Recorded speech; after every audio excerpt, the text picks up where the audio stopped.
मां कामाख्या धाम में भव्य चुनरी यात्रा, हजारों श्रद्धालुओं ने की नंगे पांव पदयात्रा। शारदीय नवरात्रि की सप्तमी पर अयोध्या से 70 किलोमीटर दूर सुनवा के जंगलों में स्थित प्राचीन मां कामाख्या भवानी धाम में भव्य चुनरी यात्रा निकाली गई।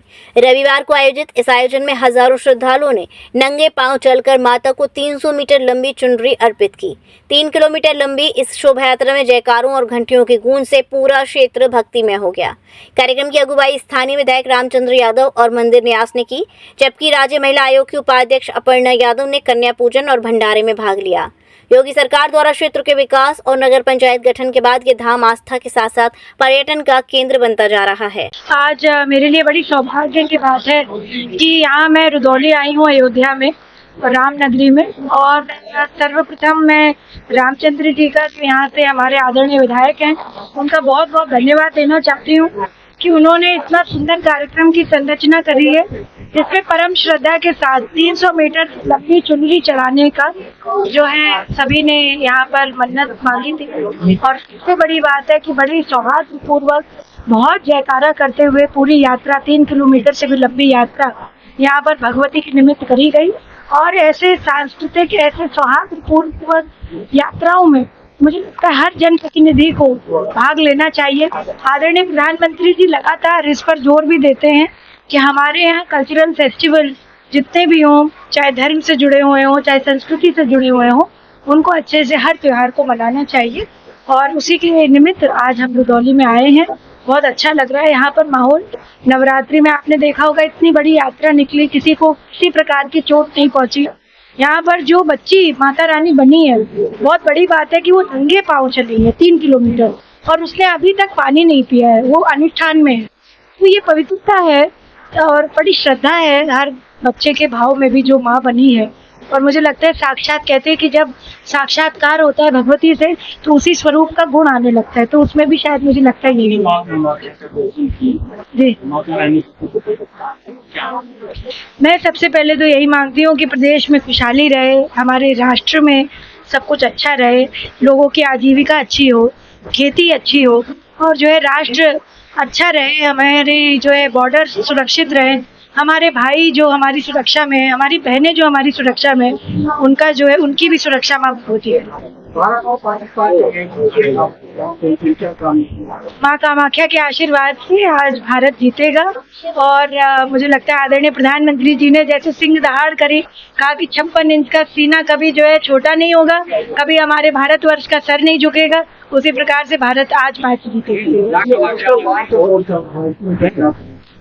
ठीक है, राजनीति है, चलता रहता है इस तरीके की बात, मगर भारतीय जनता पार्टी सबका साथ सबका विकास लेकर के चल रही है।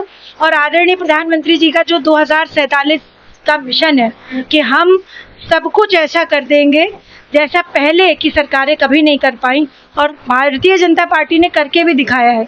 मैं आपको बहुत फ्रीक्वेंट यहाँ पर मेरा आना हुआ रामचंद्र जी की वजह से, मैं आपको बता दूं, अभी बाहर ही आप अंदर परिसर के निकलेंगे तो पहले ग्राम पंचायत का पार्क नहीं था, वहाँ आज की डेट में पार्क बन गया है। तो बहुत जल्दी, बहुत स्पीड अप, मतलब बीजेपी की सरकार कर रही है सारी चीजें, ये बहुत बड़ी बात है। कि विपक्ष के पास कोई मुद्दा नहीं है। जब वो लोग थे तो कितने एम्स थे ये आप जानकारी कर लीजिए, कितनी जो है नौकरियां मिली वो जानकारी कर लीजिए, कितनी बुलेट ट्रेन बनी उसकी जानकारी कर दीजिए। और सबसे बड़ी बात है, मैं किसी पार्टी विशेष का नाम नहीं लेना चाहती हूँ, केंद्र की सरकार का, आदरणीय प्रधानमंत्री श्री नरेंद्र मोदी जी की जो विजन है, जो लक्ष्य है, और जो स्कीमें चल रही थी उनको अपना बना करके, उनको अपना बता करके जनता में झूठ फैला करके बोला गया कि ये हमने कराया है, ये सारी स्कीमें हमने बनवाई हैं, ये हाईवे हमने बनवाए हैं। तो ये बहुत बड़ा जो है, देखिए आप सब मीडिया में हैं, जनता जनार्दन का स्वरूप है, और जनार्दन हमारे यहाँ श्री हरि विष्णु को कहा गया है। विष्णु सब जगह विद्यमान है, उसको सब कुछ पता है, तो जनता सब कुछ जानती है। We are living in a technological world, high age में रह रहे हैं, हम लोग इंफॉर्मेशन, कम्युनिकेशन, एंटरटेनमेंट की एज में रह रहे हैं, सबको सब कुछ पता है। और हमारा ऐसा कोई भी चीज नहीं है जो चीज छुपा हो, वो सबको पता है सारी चीजें। मिशन शक्ति फेज 5 में है हमारे, और मैं समझती हूँ आदरणीय मुख्यमंत्री जी का ये सबसे सुंदर कार्यक्रम है।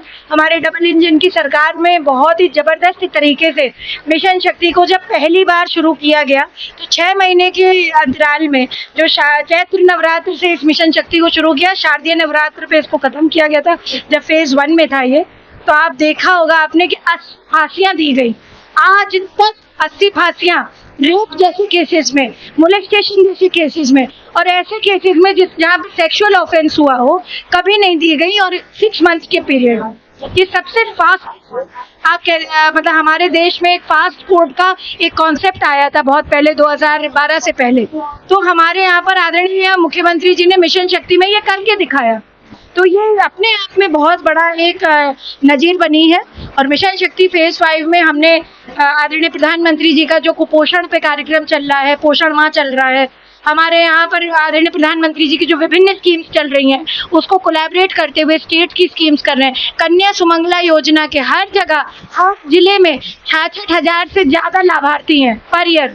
हमारे यहाँ जो ग्रुप में जो शादियाँ होती हैं, जहाँ पर जो है हम जो है सामूहिक विवाह कराते हैं, उसकी संख्या 12,000 प्लस है। हर जिले की बात कर रही हूँ मैं। हर जगह पर जो बच्चे कोविड में जिन्होंने अपने माता पिता को खो दिया, उसका आंकड़ा करीबन 1000 पार है जिनको स्कॉलरशिप दी जा रही है। करीबन 70,000 रुपये, 25,000 रुपये कन्या सुमंगला योजना में जो लाभार्थी हैं, हर साल इसका आंकड़ा बढ़ता ही जा रहा है, 66,000 प्लस जा रहा है। ये सारी चीजें ऐसी मैं विभिन्न स्कीमें आपको दिखा सकती हूँ। अभी हमारे मुख्यमंत्री जी ने एक बहुत अच्छा काम किया। पहले 1200 रुपये जो ठेकेदार को दिए जाते थे और कहा जाता था कि स्कूल इनको यूनिफॉर्म प्रोवाइड करे, अब वो माता पिता जी के उनके खाते में जाता है और छोटे बच्चे तब अपने माता पिता जी के कहने उस पर अपना यूनिफॉर्म खरीदते हैं, बैग खरीदते हैं। तो ये देखिए कितनी ट्रांसपेरेंसी गवर्नमेंट की वर्किंग की कि पैसा पूरा डायरेक्ट माता पिता जी के खाते में जा रहा है, बच्चों के लिए वो यूनिफॉर्म ले रहे हैं। वरना कई बार सरकारों पर भी इल्ज़ाम लगते थे, कई बार ऐसा भी होता था कि वो जिनको दिया जाता था टेंडर कि आप स्कूल की यूनिफॉर्म दीजिए, आप स्कूल का बैग दीजिए, उन बच्चों के पास स्कूल या बैग होता ही नहीं था। अब आप चले जाइए, हो सकता है कुछ बिल्डिंगें आज खराब हो, मैं ऐसा नहीं कह रही हूँ, पर मोस्ट ऑफ द स्कूल, सरकारी स्कूल हमारे बहुत अच्छे से चल रहे हैं। आंगनवाड़ी की योजनाएं बहुत अच्छी चल रही हैं, हमारी फॉलिक एसिड, कैल्शियम बढ़ रहा है, अच्छी तरीके से गोद भराई वगैरह हो रहा है, बहुत अच्छा। भारतीय जनता पार्टी की प्रचंड जीत होगी बिहार चुनाव में और इसके बाद उत्तर प्रदेश में डंका बजेगा बीजेपी का। विश्व स्तरीय चिकित्सा सुविधाओं से युक्त JP diagnostics radiology and pathology centre, Mathura का पहला complete radiology and pathology diagnostic facility से सुसज्जित। Doctor Deepak Agarwal and doctor Nidhi Agarwal, JSR tower, Govardhan crossing, NH